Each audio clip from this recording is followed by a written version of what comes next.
تو جو شخص یہ دعا مانگے گا انشاءاللہ اسے مالی مشکلات سے، پریشانی سے نجات ملے گی۔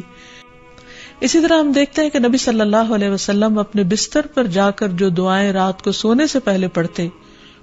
ان میں بھی جو ایک دعا ہے اس میں بھی خصوصی طور پر آپ قرض اور فقر سے پناہ مانگتے ہیں۔ ابو ہریرہ روایت کرتے ہیں کہ رسول اللہ صلی اللہ علیہ وسلم جب بستر پر تشریف لاتے تو کہا کرتے تھے، اللہم رب السماوات والارض ورب کل شیء فالق الحب والنوى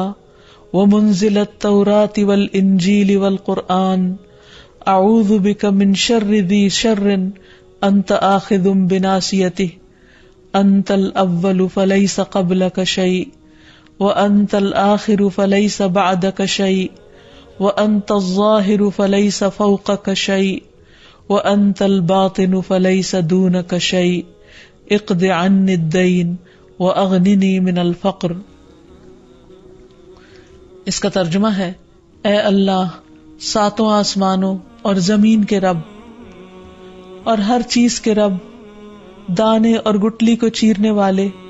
تورات اور انجیل اور قرآن نازل کرنے والے، میں تجھ سے ہر اس چیز کے شر سے پناہ مانگتا ہوں جسے تو اس کی پیشانی کے بالوں سے پکڑنے والا ہے۔ تو سب سے پہلے ہے، تجھ سے پہلے کچھ نہیں، تو ہی آخر ہے، تیرے بعد کچھ نہیں، تو سب سے اوپر ہے، تیرے اوپر کچھ نہیں، اور تو ہی باطن میں ہے، تجھ سے مخفی کچھ نہیں۔ اے اللہ میرا قرض ادا کر دے اور مجھے فقر سے بے نیاز کر دے۔ تو اس میں آپ دیکھیے کہ اللہ سبحانہ و تعالیٰ کی صفات کا ذکر ہوا ہے کہ اللہ سبحانہ و تعالیٰ ساتوں آسمانوں اور زمینوں کا مالک ہے، اور آپ دیکھیے کہ زمین کے ایک چھوٹے سے ٹکڑے میں بھی کتنی خیر و برکت ہوتی ہے، کتنی بھلائی ہوتی۔ کہا یہ کہ وہ پوری زمین کا مالک، اور صرف اس زمین کا نہیں، باقی زمینوں کا بھی مالک، تمام ستاروں سیاروں کا مالک، سارے آسمانوں اور جو کچھ ان کے اندر ہے ان سب کا مالک۔ اور پھر فالق الحب والنوى کہہ کے یہ بتایا گیا کہ اللہ تعالی زبردست قدرت کا مالک ہے،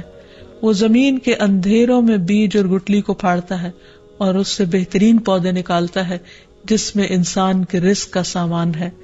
پھر زمین سے بھی کچھ رزق نکلتا ہے اور آسمان سے بھی اترتا ہے، پھر تورات انجیل اور قرآن روحانی رزق ہیں، ان کا ذکر کیا گیا۔ ان تمام چیزوں کا ذکر کر کے اللہ تعالیٰ کی صفات بیان کر کے پھر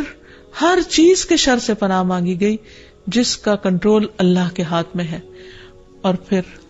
اللہ تعالیٰ کے کچھ ناموں اور صفات کا ذکر کیا گیا کہ اے اللہ تو سب سے اول ہے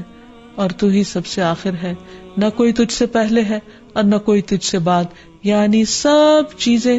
تیرے ہی کنٹرول میں ہے، تو ہی ہر ایک کا مالک ہے اور تیرے اوپر کوئی بھی نہیں ہے، اور تو ہی ظاہر ہے اور تو ہی باطن ہے، اور تجھ سے کچھ بھی چھپا ہوا نہیں۔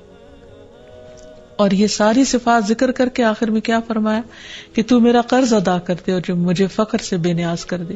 تو جو شخص یہ دعا مانگے گا انشاءاللہ اسے مالی مشکلات سے، پریشانی سے نجات ملے گی۔